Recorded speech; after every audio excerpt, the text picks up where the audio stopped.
Siguiendo con la lista de oradores, tiene la palabra el senador Rubio. Gracias, señora presidenta. La verdad, yo no soy partidario de la grieta y en el Uruguay, ¿no?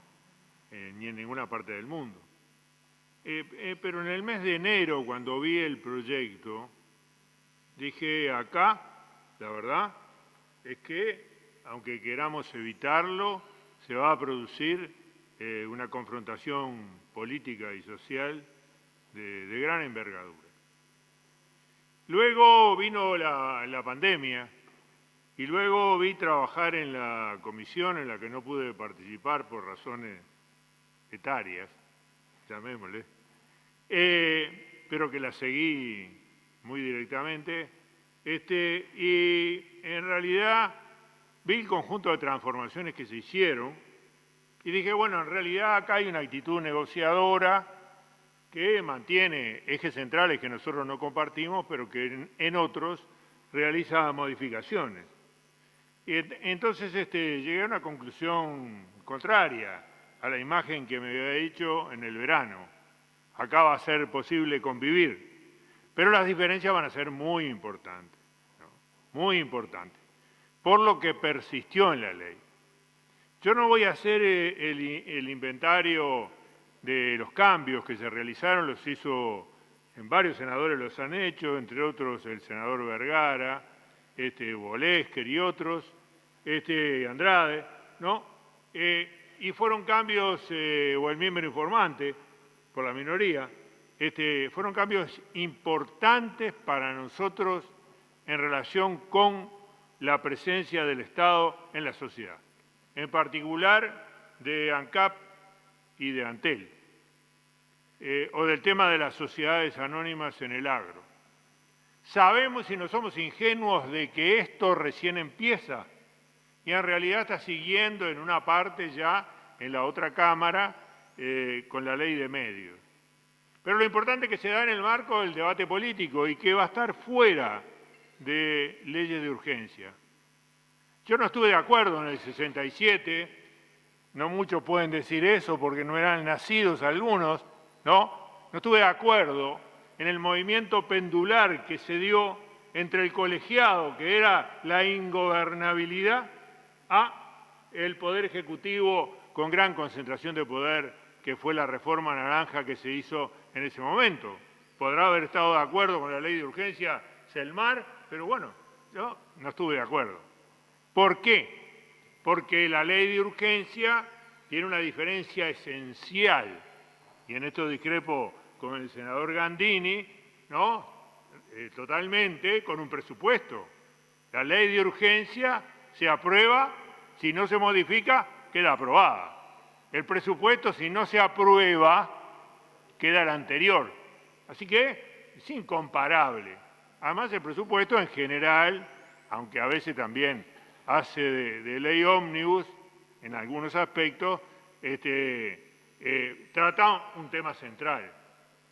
Y acá hay una veintena de leyes. Así que en realidad, del punto de vista formal, no estuve de acuerdo con el procedimiento, pero además me pareció, compartí el juicio de Cajarville, de que esto realmente, una veintena o treintena de leyes en una, era una exageración completa. En términos jurídicos, él dice que es un abuso de poder y todo lo demás. Yo no voy a entrar en ese terreno.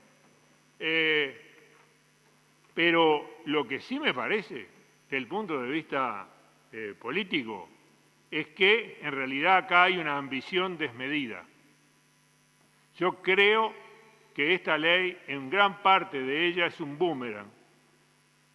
Es un boomerang porque levanta la vara tan alto y hace promesas de resultados inmediatos en algunos terrenos tan altos que después se va a confrontar con la realidad y va a encontrar con que hay escollos muy importantes en temas sociales a vencer que llevan mucho tiempo.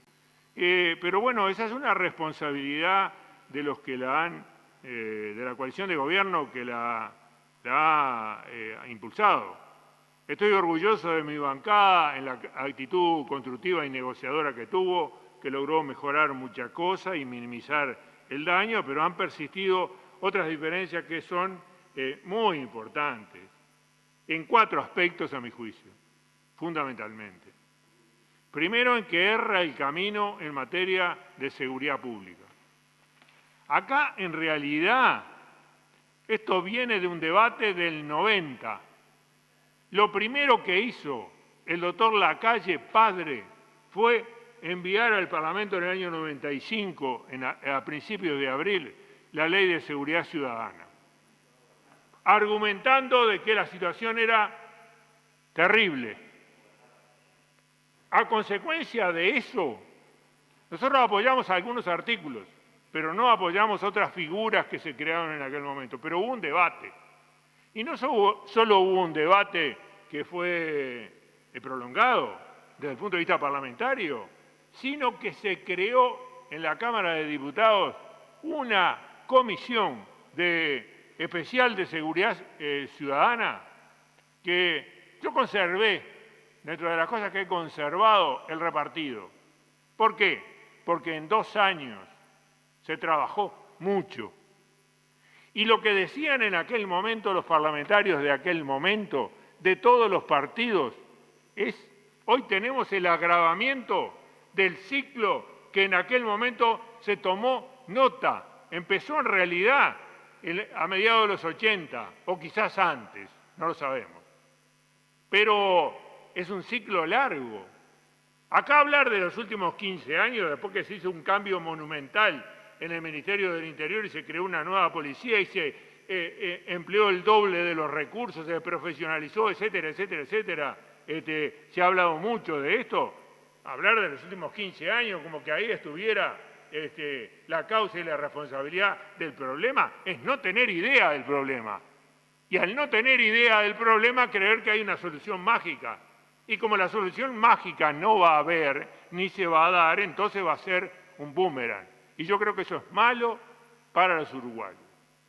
También es malo para la coalición de gobierno y también es malo para nosotros, porque es malo para todos los uruguayos. En aquel repartido,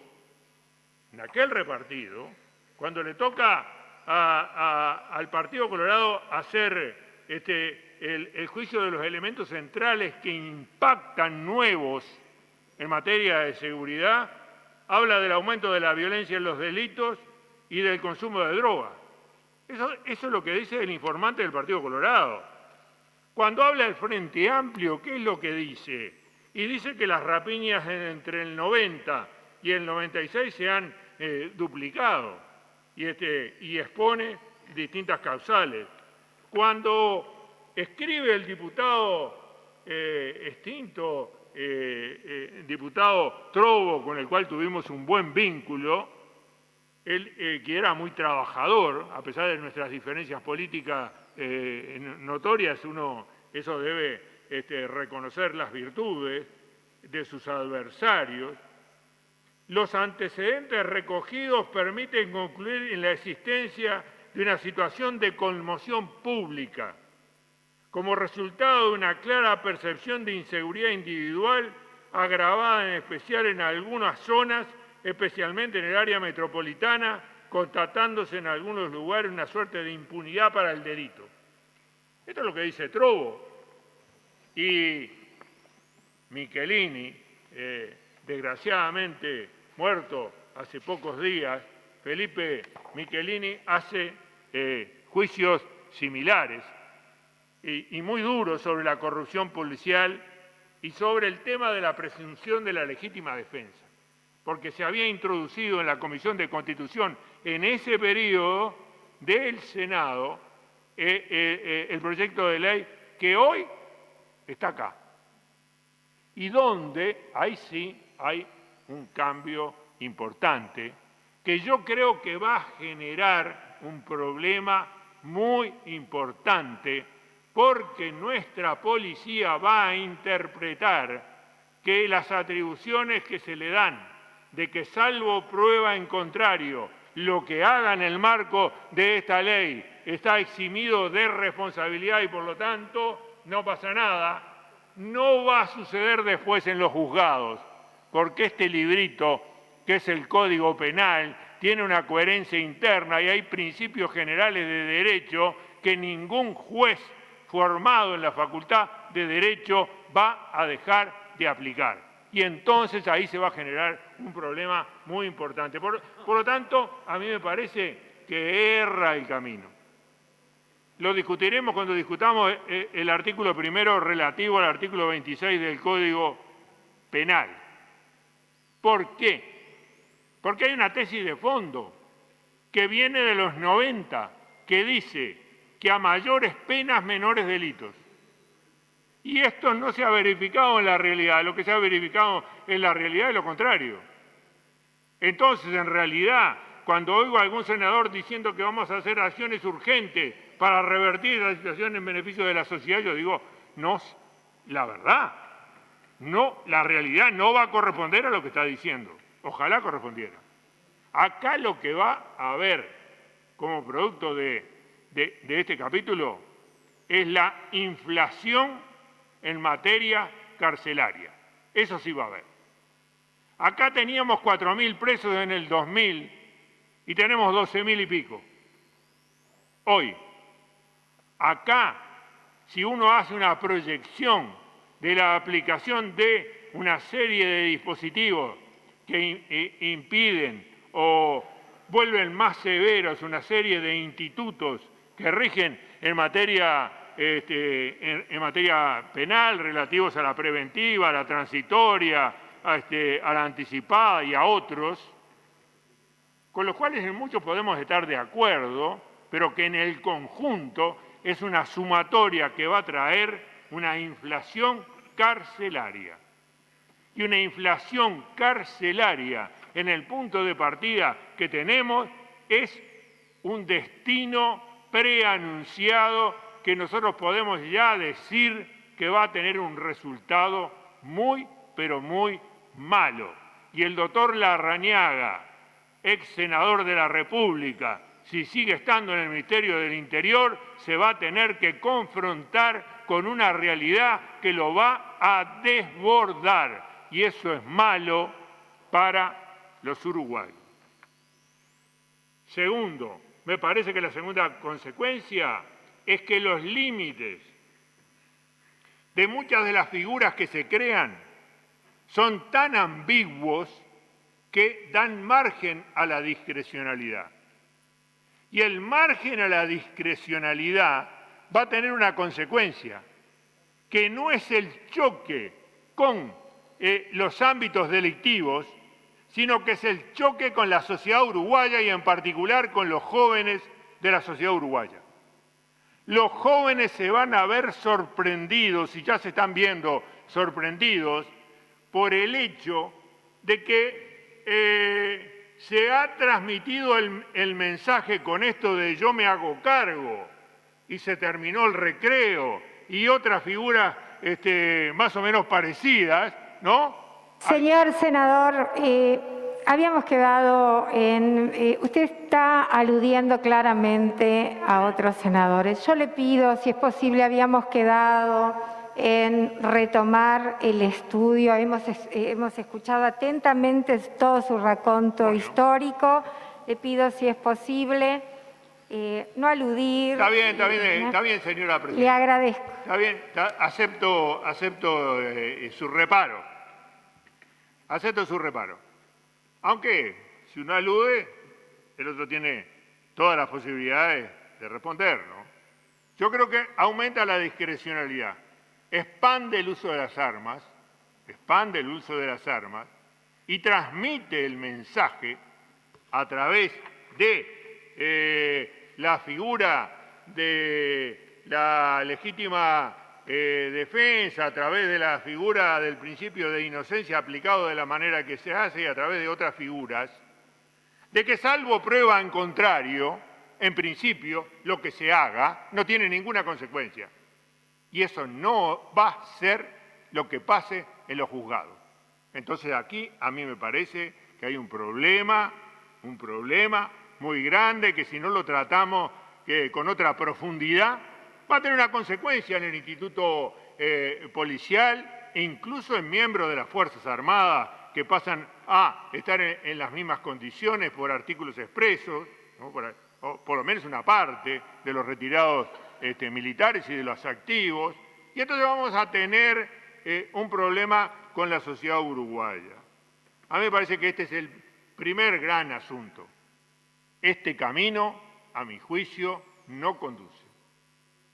El segundo problema grande que vamos a tener es que se intenta hacer medio al estilo de lo que Rama quiso hacer, ¿no? Se intenta hacer de golpe un cambio en materia educativa. Yo no digo que no haya que hacer cambios en materia educativa en algunas áreas fundamentalmente.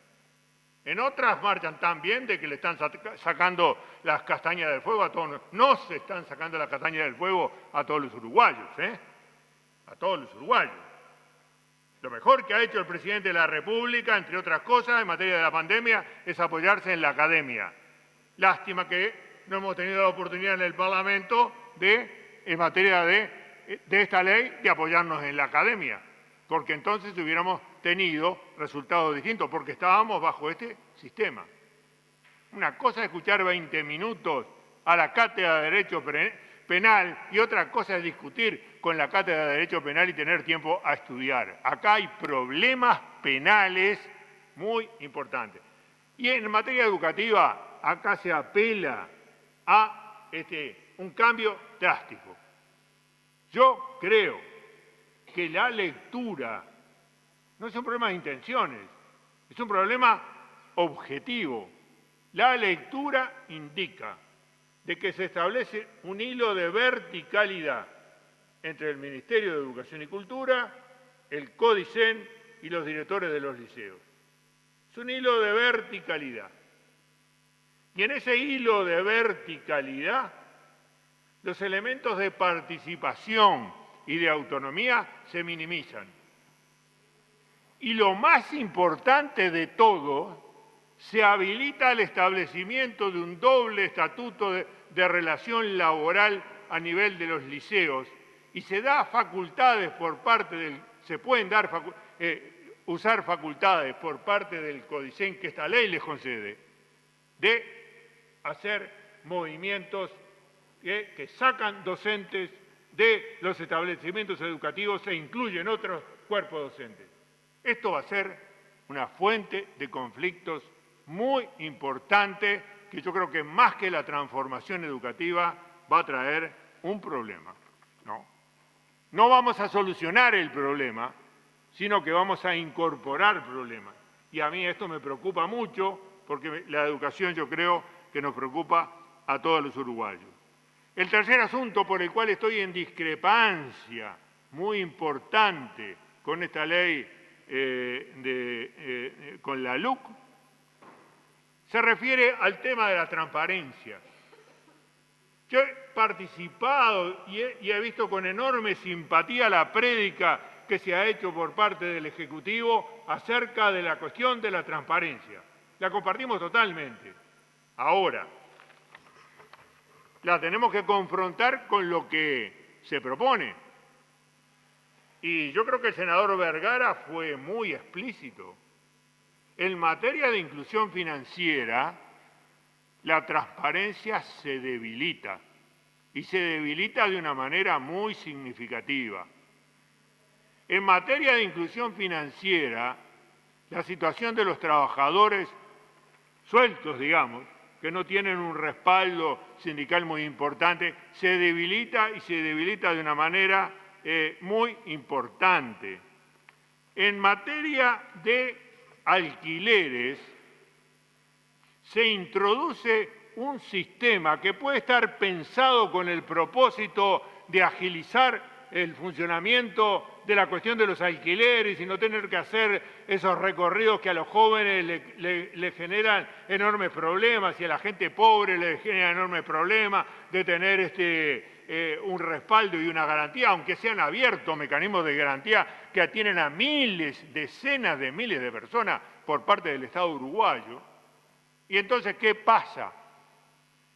Lo que pasa es que se introduce un mercado que es la legitimación y el estímulo a la informalidad generalizada. Aquí alguien puede hacer una expulsión express de la persona que está ocupando una vivienda con la cual hizo un contratito que registró sin probar que es propietario y sin probar que está al día con los impuestos nacionales. Entonces esto es la cancha abierta para la informalidad, fundamentalmente en determinados sectores y estratos sociales. Yo creo que aquí el propósito se contradice con el mecanismo ideado para abordar el problema. Y el último tema que tiene que ver con la transparencia es inteligencia. Todos sabemos que la inteligencia se maneja con niveles importantes de secreto y que si no, no funciona. Ahora, cuando el secreto abarca hasta el Poder Judicial, estamos pasando el Rubicón. O sea, estamos más allá de la frontera de lo razonable. A mí me parece que esto no es bueno, ¿no? Esto no es bueno. Entonces, si yo veo que se trata de esta manera de inteligencia, segundo, si veo que el mercado laboral y el mercado de los alquileres y de los automotores enteros, porque hay que tener un auto de alta gama que pase los $100.000 para estar adentro, ¿no? No son tantos los autos de nuestro mercado que pasan ese nivel. Entonces, digo, esto en realidad se contradice el propósito con el sistema que se está ideando. Por último, yo creo que esta ley está mal planteada en un aspecto que es un aspecto importante, que tiene que ver con las expresiones sociales de protesta. En realidad nosotros tenemos uno de los movimientos sindicales más maduros del mundo. ¿Qué necesidad hay? ¿Qué necesidad hay del artículo 388, que establece que el derecho de huelga, se garantiza el derecho de huelga pacífico? Eso tendríamos que decirlo para todos los derechos que se garantizan por parte de la Constitución de la República. ¿Por qué seleccionamos este artículo? Y no decimos que otros artículos que hacen a libertades o a derechos fundamentales de los uruguayos, el Estado tiene el deber de garantizar que ese derecho se ejerza en forma pacífica. Esto es una discriminación. Es una discriminación que a mi juicio es totalmente equivocada y refleja una prédica que viene haciéndose durante mucho tiempo por parte de algunos sectores, no de todos, de algunos sectores del empresariado nacional. Algunos. Hay otros mucho más inteligentes, a mi juicio, que no dicen este tipo de cosas.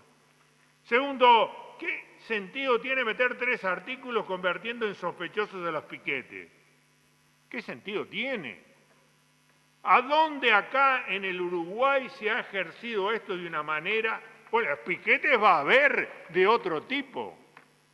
Piquetes son el que salta por el problema de seguridad ciudadana y se mete en la ruta interbalnearia un domingo cortando o semicortando porque la gente está muy preocupada y problematizada por un problema que tenemos todos, que es el de la seguridad pública. Yo creo que, en realidad, ¿qué sentido tiene que haya 5 muchachos de capas medias de repente? De capas medias. No estamos hablando acá de la pobreza, y yo no asimilo la pobreza al asentamiento, porque está probado de que hay más pobres fuera de los asentamientos que dentro de los asentamientos. Está probado. Se dice mucha cosa que no tiene fundamento. y que crecieron los asentamientos y todo lo demás. Está probado que no es así, pero lo discutiremos en su momento. 5 muchachos de clases medias o populares uruguayas tomando una cerveza un fin de semana en una esquina, pasa la policía y alguno lo miró mal al otro y no sé qué, y alguno dijo un adjetivo que estaba de más. Con esto entra dentro de la figura más subjetiva del mundo y es me agravió. Y si me agravió, tengo el derecho, de acuerdo a la ley, a llevarlo. Y lo llevo. Eso va a ser una fuente de conflictos muy grande porque nuestros jóvenes que no vivieron, por suerte, la dictadura y que no tuvieron el trauma de tener que andar con la cédula de identidad arriba porque si no iban presos. A mí una vez casi me llevan preso, después me llevaron, pero una vez casi me lleva, porque crucé frente a mi casa, a un boliche que había enfrente, a pedir un refresco. Y como era cruzando la calle, no llevé la cédula de identidad, justo cayeron y casi marcho. Me salvó el dueño del boliche, la verdad. Pero era el Uruguay de otra época. Ahora, mucho cuidado con esto. Los jóvenes uruguayos piensan que levanten este aparatito y le muestran, mire, esta es mi cédula de identidad. Y se la muestran, ¿no? No sirve para nada. No sirve para nada, pero se van a enterar adentro, no se van a enterar afuera. Entonces, yo creo que esto es equivocado. Y finalmente, digo, porque no quiero usar todo el tiempo, a mí me parece un error la manera en que se resuelve el tema de las áreas protegidas. Estoy a favor de la creación del Ministerio de Ambiente, aunque creo que por el apuro nos apuramos en algunas de las cosas que metimos en el Ministerio de la forma en que las metimos, ¿no? Sacándose a la DINAVI, pero eso es otro tema más de detalle que se verá en la discusión en particular. Pero las áreas, política pública de áreas protegidas, subordinada a los que decidan los gobiernos departamentales, que normalmente piensan distintos unos de otros y que además piensan distinto en el tiempo, porque hay muchos casos que se pueden citar de intendentes que fueron partidarios de una cosa y vino el otro intendente y fue partidario de la contraria. Política pública subordinada a esto en materia de áreas protegidas, tema de máxima sensibilidad, me parece un error muy importante que ojalá que lo que queda por trabajar en particular logre corregir en algún aspecto que sea significativo desde este punto de vista. Porque si hay un tema que en el mundo venía subiendo como flecha y que ahora en la pandemia quedó ahí, pero que va a retomar el camino, entre otros porque muchísimos científicos están diciendo que muchas de estas cosas tienen que ver con el desequilibrio ecológico, con el desequilibrio en la biosfera entre la sanidad vegetal, la sanidad humana y la sanidad animal, ¿no? Va a retomar el camino. Y entonces el tema de las áreas protegidas va a ser muy importante dentro de ese conjunto. Y yo no quisiera, y no lo quisiera por el gobierno, pero también por el país, de que esto tiñera el conjunto de la ley a la cual nosotros nos oponemos como bancada. Muchas gracias, señora senadora floridense. No voy a hacer uso del resto del tiempo. Gracias, presidenta. Perfecto. Gracias, señor senador.